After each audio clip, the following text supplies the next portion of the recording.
안녕하세요. 저는 프랑스 파리에서 독립 다큐멘터리를 만드는 줄리안 샤를르라고 합니다. 예술과 자유, 그것이 제 삶의 중심이었죠. 저는 틀에 갇힌 것을 싫어합니다. 도시의 질서보단 무질서한 낭만을, 효율보단 감정을 믿었어요. 그러니까 제가 대한민국 서울이라는 도시에서 몇 달을 살게 될 줄은 꿈에도 몰랐습니다. 아니, 정확히 말하면 거기서 인생이 뒤집힐 줄은요. 시작은 참 우스웠어요. 제 여동생 해나 때문이었거든요. 해나는 한국 대중문화에 미쳐있는 진정한 K-덕후입니다. 그녀는 K- 드라마로 인생이 바뀌었다고 주장하는 사람이에요. 도깨비의 대사를 줄줄 외우고 이태원 클라스의 포스터를 침대 머리맡에 붙여두고 매일 밤 유퀴즈를 보며 울어요. 그날도 해나는 뜬금없이 제 작업실에 들이닥쳐 말했어요. 오빠, 다음 달에 한국 가자. 갑자기 웬 한국? 나 취재 콘텐츠 따놨어. 한국에서 인터뷰할 사람들도 있고 오빠 다큐에 딱 좋은 소재도 있어. 해나, 나 그 나라 별로야. 기계처럼 살아가는 사람들, 압박감, 군대 문화, 다 싫어. 솔직히 말해서 저는 한국을 정서가 없는 나라라고 생각했어요. 모든 것이 정해진 틀 안에서 움직이고 감정보다 경쟁과 성공이 앞서는 곳. 그게 제가 가진 편견이었습니다. 예술이 뿌리내리기 힘든 땅이라고 생각했죠. 해나는 그런 제 말을 비웃듯 말했어요. 그러니까 가봐야지. 직접 보고도 그렇게 말할 수 있는지. 그날 밤, 그녀는 제게 메일 한 통을 보여줬습니다. 한국에서 열리는 국제다문화예술포럼의 초청 메일이었어요. 게스트 중에는 프랑스 출신의 예술가도 포함돼 있었고, 그녀는 이미 제 이름으로 참가 등록까지 해놓았더라고요. 그래서 어쩔 수 없이 비행기표를 끊게 됐습니다. 도대체 내가 왜 이걸 수락했는지 공항 게이트를 지날 때까지도 모르겠더군요. 어쩌면 해나가 말한 이야깃거리에 조금은 기대하고 있었는지도 모르죠. 서울 인천공항에 도착한 건 저녁 무렵이었습니다. 첫인상은 솔직히 공항은 멋지네 정도였어요. 깔끔한 안내 표지, 사람들의 빠르고 질서 있는 움직임, 고요한 대기실 분위기. 모든 게 너무 효율적이라 낯설었습니다. 지하철을 타고 숙소로 향하던 길, 캐리어를 끌고 계단을 올라가려는데 한 중년 남성이 다가와 제 짐을 들어주었습니다. 저는 반사적으로 움찔했어요. 파리였으면 분명히 이런 행동은 경계해야 하니까요. 그런데 그는 짐을 올려주고 아주 평범한 얼굴로 이렇게 말했어요. 어서 오세요. 한국 처음이세요? 네. 감사합니다. 천천히 둘러보세요. 좋은 사람들 많아요. 그 순간 이상하게도 마음이 조금 느슨해졌습니다. 서울, 당신 지금 나한테 미소를 보여주려고 하는 거니? 그날 밤 해나와 저는 동대문 근처의 작은 게스트하우스에 머물렀어요. 그녀는 이미 한국식 야식을 잔뜩 시켜놓고 있었고 저는 반쯤 포기한 채 소주와 함께 무언가를 맛보게 됐죠. 그게 김치였습니다. 처음 먹었을 땐 맙소사. 이건 발효된 매운 양배추잖아 싶었는데 이상하게도 한 입, 또 한 입이 들어갔어요. 마치 이 도시에 무언가 중독될지도 모른다는 불안한 예감처럼. 다음 날 해나는 저를 억지로 데리고 광화문 광장으로 갔습니다. 서울시 공공예술 프로젝트 팀이랑 인터뷰 약속했어. 진짜 따뜻한 사람들일 거야. 저는 여전히 시큰둥했지만 카메라를 꺼내 들었습니다. 제가 카메라를 들면 그 순간만큼은 이방인도 방관자도 아니었거든요. 그런데 그 현장에서 그녀를 만났습니다. 서윤지. 하늘색 코트를 입고 큐브 스테이지에서 어린아이들과 함께 낙서하던 여성. 도시를 밝히는 공공예술 기획자 서윤지. 그녀는 말했습니다. 서울이 딱딱하다고요? 전 그래서 더 부드러운 것을 만들고 싶어요. 그 말이 가슴 깊숙이 들어왔습니다. 이 여자는 진심이다. 이 도시에서 무언가 따뜻한 것을 지켜내기 위해 싸우고 있다. 순간 카메라를 들던 제 손이 잠시 멈췄습니다. 그게 제 서울 이야기의 시작이었습니다. 그때는 몰랐습니다. 이 도시가 제 마음을 천천히, 그러나 확실히 뒤흔들 것이라는 걸. 다음 날 아침, 제 눈앞에 펼쳐진 서울의 얼굴은 파리와 전혀 달랐습니다. 파리는 새벽부터 자동차 경적과 바람에 흩날리는 낙엽 소리로 시끄러운데 서울은 이상할 만큼 고요했어요. 그 정막 속에서 나는 오히려 차분함을 느꼈습니다. 이 도시, 혹시 나를 방해하지 않을지도 모르겠다라는 생각이 들었습니다. 숙소에서 일어나 창 밖을 바라보니 아파트 단지 사이로 햇살이 포근하게 스며들고 있었습니다. 고층 빌딩이라 할지라도 분위기는 딱딱하지 않고 낯익은 한국 아침의 온기가 느껴졌어요. 해나는 이미 준비를 마치고 카메라 세팅을 하고 있었습니다. 그녀는 손뼉을 치며 말했죠. 오빠, 오늘 각오 단단히 해. 윤지 씨가 진짜 특별한 곳들 데려간대. 솔직히 전 여전히 회의적이었습니다. 공공예술이란 게 그냥 벽에 그림 몇 장 그리고 끝인 그런 걸로만 여겼어요. 하지만 카메라를 켜고 촬영을 시작하자 제 머릿속의 모든 선입견이 조금씩 무너지기 시작했습니다. 1. 골목의 연대. 첫 번째 촬영지는 종로구의 한 오래된 주택가였습니다. 좁은 골목길에는 최근 재개발 논란이 일어났던 흔적이 역력했지만 그 위에 놓인 색색의 벽화들은 마치 이 동네가 여전히 살아있다고 말하는 것 같았어요. 서윤지는 저와 해나 그리고 팀원들에게 조용히 말했습니다. 여기 원래 사람들 다 떠난 곳이었어요. 빈집도 많고 벽엔 금가 있는 집들이 많았죠. 우리 팀은 그런 공간에 다시 숨을 불어넣자고 생각했어요. 예술이 실현될 수 있는 곳이 될 수 있다고요. 그녀는 어린이들과 함께 해바라기를 그렸던 한 벽화를 가리켰습니다. 그 위에 적힌 문장이 눈에 들어왔습니다. 우리는 이곳에서 다시 살고 다시 웃습니다. 저는 그 순간 심장이 울렁거리며 생각했습니다. 예술은 환경을 바꾸는 게 아니라 삶 자체를 바꾸는 것이다. 조금씩 손에 들린 카메라가 떨렸습니다. 지하철 속의 조용한 변주. 다음은 서울 지하철의 한 열차 속 작은 설치 미술이었습니다. 누군가 낮고 부드러운 목소리로 읽어주는 시, 그리고 그 시를 감상하며 잠시 눈을 감는 승객들. 저는 카메라에 초점을 맞추며 촬영을 시작했는데 그 안엔 익숙함이 아닌 맡아보지 못한 감정이 흐르고 있었어요. 한 아주머니가 제 옆에 서서 스마트폰을 잠시 덮고 눈을 내리깔고 시를 들었습니다. 그 얼굴에서 읽힌 건 단순한 감탄이 아닌 잠시 멈춰있는 자신을 마주한 듯한 평온이었습니다. 저는 그 모습을 보며 프랑스에서 지하철 타고 출근하는 일상과 왜 이렇게 다른지 고민했습니다. 그리고 윤지는 미소 지으며 말했죠. 도시가 바쁜 건 맞지만 이 사람에게 잠깐이라도 멈출 수 있는 공간이 있다면 그건 이미 성공한 공공예술이에요. 그 말이 뇌리를 떠나지 않았습니다. 이제 저는 이 도시가 지닌 무언의 배려를 조금씩 알아보기 시작했습니다. 3. 다정한 식당의 마법.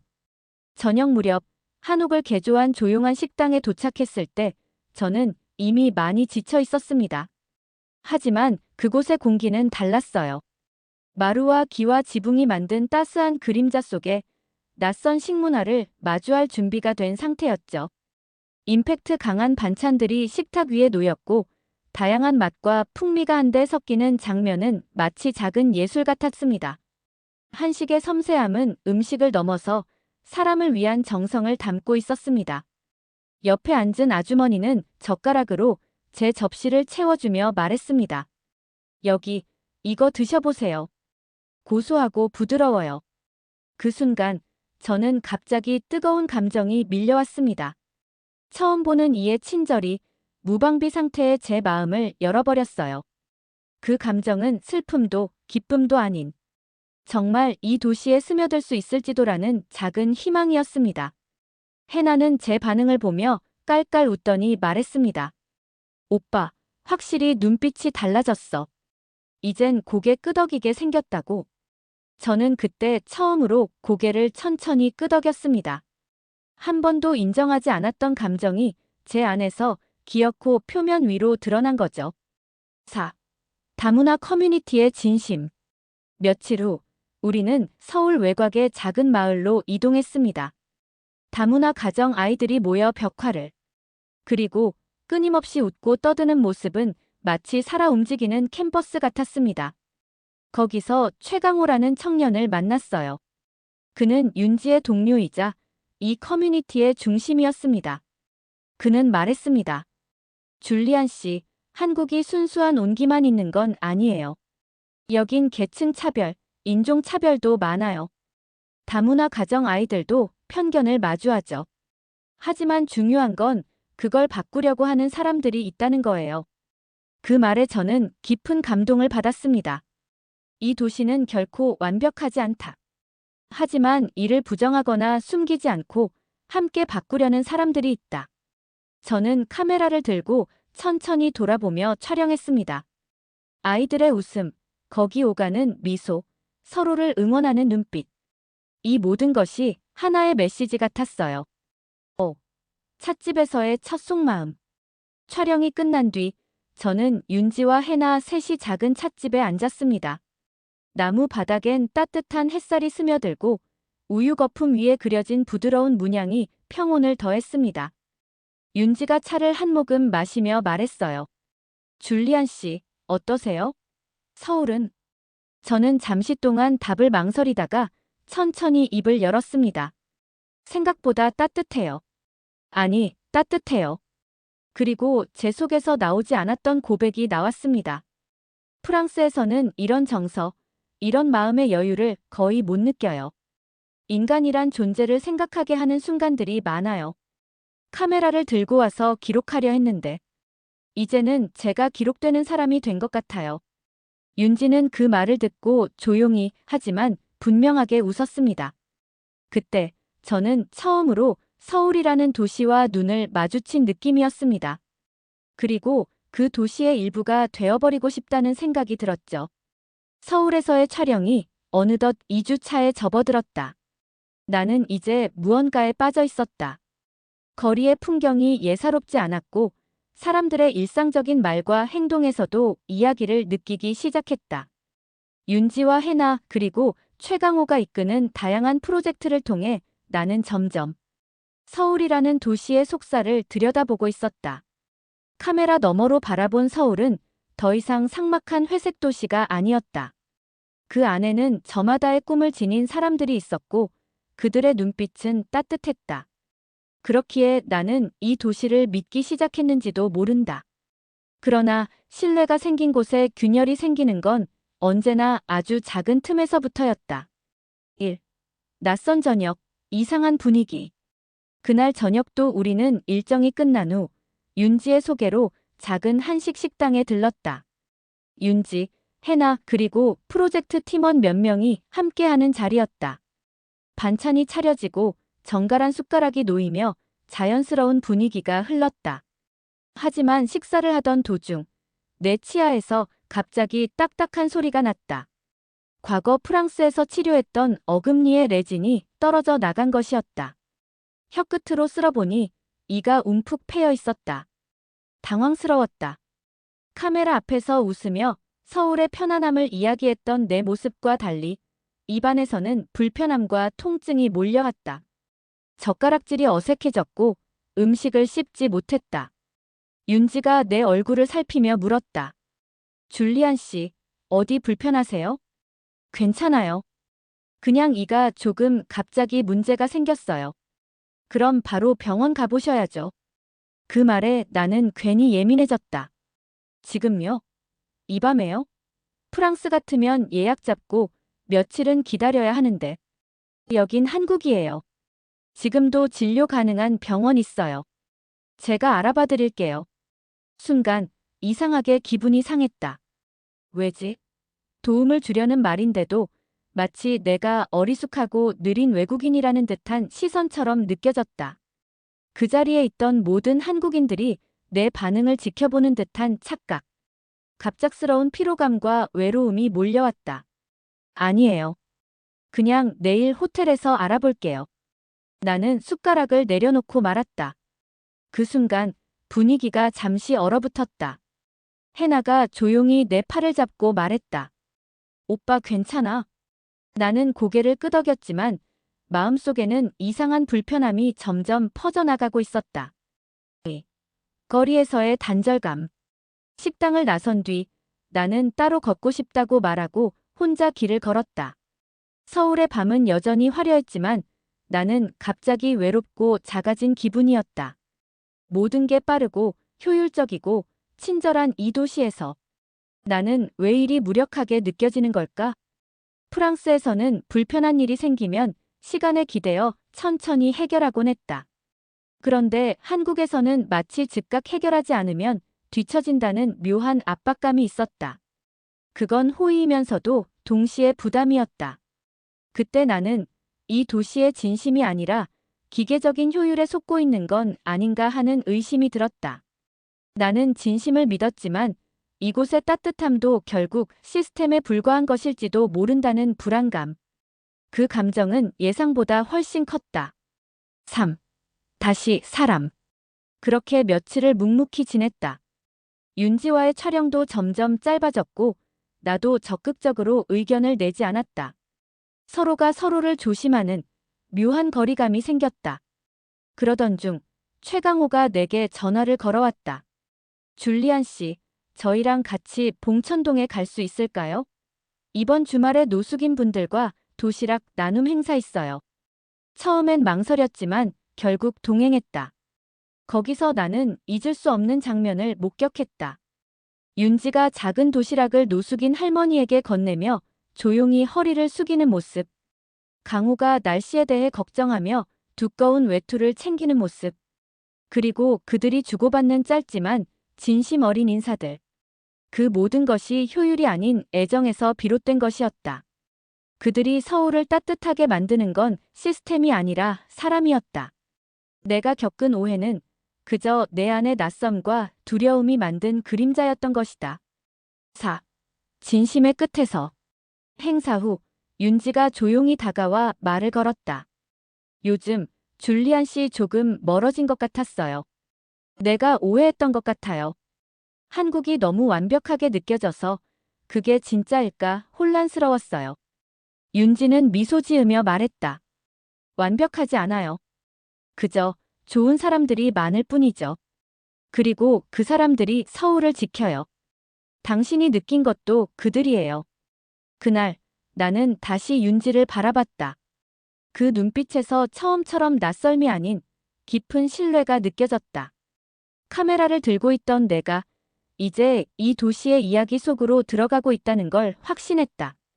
서울에서의 마지막 주. 나는 여전히 매일 카메라를 들고 거리를 걸었다. 하지만 처음과는 달랐다. 이제 나는 피사체를 관찰하는 감독이 아니라 그 피사체의 일부가 되어버린 듯한 감정이 들었다. 어느 날 아침, 윤지와 나는 서울 북쪽의 작은 도서관 앞 벤치에 앉아 있었다. 햇살이 나뭇잎 사이로 쏟아지고 아이들의 웃음소리가 멀리서 들려오는 평범한 오전. 그녀는 조용히 말했다. 처음 줄리안 씨 봤을 때 되게 차가운 사람인 줄 알았어요. 나도 그랬어. 한국은 감정 없는 도시라고 생각했지. 그런데 이제는 어때요? 나는 한참을 침묵했다. 그리고 정말 솔직한 말을 꺼냈다. 서울은 감정이 아주 깊은 도시야. 다만 그게 겉으로 쉽게 드러나지 않을 뿐. 그 온기를 느끼려면 시간을 들여야 하더라고. 그녀는 미소 지었다. 우리는 그날 아무런 대사 없이도 아주 깊은 이야기를 나눈 듯한 기분이었다. 1. 돌아갈 시간, 망설임. 마침내 프랑스로 돌아가는 날이 다가왔다. 촬영은 마무리 단계에 접어들었고 나는 최종 편집을 앞두고 있었다. 노트북 화면 속 서울의 풍경은 여전히 찬란하고 생생했다. 그런데 이상하게 손이 떨렸다. 파일을 정리하며 윤지와 강호, 해나, 그리고 거리에서 만난 수많은 얼굴들이 스쳐갔다. 그들은 단지 촬영 대상이 아니었다. 그들은 이제 나의 일부가 되어 있었다. 그날 밤 나는 윤지에게 전화를 걸었다. 윤지 씨, 혹시 잠깐 볼 수 있을까요? 네. 마지막 인터뷰. 우리는 한강변의 조용한 카페에서 다시 만났다. 저녁 노을이 강물 위로 길게 내려앉고 바람은 가볍게 우리의 대화를 감쌌다. 카메라를 책상 위에 올려두며 나는 말했다. 오늘은 마지막 인터뷰예요. 윤지 씨, 이제 제 다큐의 마지막 장면을 찍고 싶어요. 그녀는 고개를 끄덕이며 말했다. 줄리안 씨가 어떤 이야기를 담을지 궁금해요. 나는 촬영 버튼을 누르고 이렇게 말했다. 처음엔 나는 서울을 기록하러 왔어요. 그런데 지금은 서울이 나를 기록하고 있었던 것 같아요. 이 도시의 모든 순간이 나를 바꿨거든요. 따뜻한 말, 작은 손짓, 웃는 얼굴, 그리고 당신. 윤지는 고개를 숙이며 살짝 웃었다. 그리고 조용히 말했어요. 그 말, 서울에게도 전해줄 수 있을까요? 나는 천천히 고개를 끄덕였다. 전할게요. 그리고 나 여기 다시 올 거예요. 아니, 더 오래 있을지도 몰라요. 3. 선택의 순간. 비행기 티켓은 이미 예약돼 있었지만 나는 출국 하루 전날 그 표를 취소했다. 프랑스의 제작사와는 영상 파일 일부를 먼저 보내기로 했고 남은 분량은 서울에서 마무리 짓겠다고 했다. 그들은 의아해했지만 내 목소리에서 단단한 무언가를 느꼈는지 별말 없이 수락했다. 윤지는 그 소식을 듣고 깜짝 놀라며 말했다. 진짜로 한국에 남겠다고요? 응. 아직 이 도시와 나 사이에 끝내지 못한 이야기가 많아. 무슨 이야기요? 이 도시에서 사는 이야기. 4. 새로운 시작. 나는 강호의 커뮤니티 센터에서 자원활동을 시작했다. 영어로 인터뷰를 진행하거나 외국인을 위한 미디어 교육을 도왔다. 윤지와는 새 프로젝트를 함께 기획했고 나는 이제 카메라 뒤가 아니라 도시 한복판에서 누군가와 함께 살아가고 있었다. 해나는 여행 유튜브 채널에서 서울 속의 살아보기라는 시리즈를 시작했고 그 영상은 프랑스뿐 아니라 유럽 전역에서 큰 반응을 얻었다. 어느 날 한 프랑스인이 댓글을 달았다. 줄리안, 너 한국에서 왜 그렇게 행복해 보여? 파리에선 그렇게 웃는 얼굴 본 적 없었는데. 나는 그 댓글에 이렇게 답했다. 나는 이 도시의 감정을 배웠어. 그리고 그 감정을 나도 닮아가고 있어. 영상의 마지막 장면. 다큐멘터리의 마지막 장면. 나는 카메라를 들고 서울역 광장을 걷는다. 수많은 사람들이 오가고 각자의 삶을 향해 나아가는 모습이 펼쳐진다. 그리고 화면이 천천히 어두워지며 자막이 올라간다. 서울은 나를 바꿨다.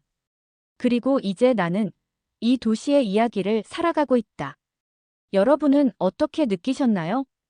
프랑스에서 온 한 감독이 서울이라는 도시에서 겪은 감정의 여정, 그리고 그가 내린 선택에 대해 여러분은 어떤 생각이 드셨나요? 서울이 줄리안의 마음을 바꿨듯 여러분의 마음에도 작은 변화가 생겼다면 그 이야기를 댓글로 들려주세요. 이 이야기가 마음에 드셨다면 좋아요와 구독은 저희에게 큰 힘이 됩니다. 앞으로도 더 많은 감동과 국뽕이 흐르는 이야기 기대해주세요.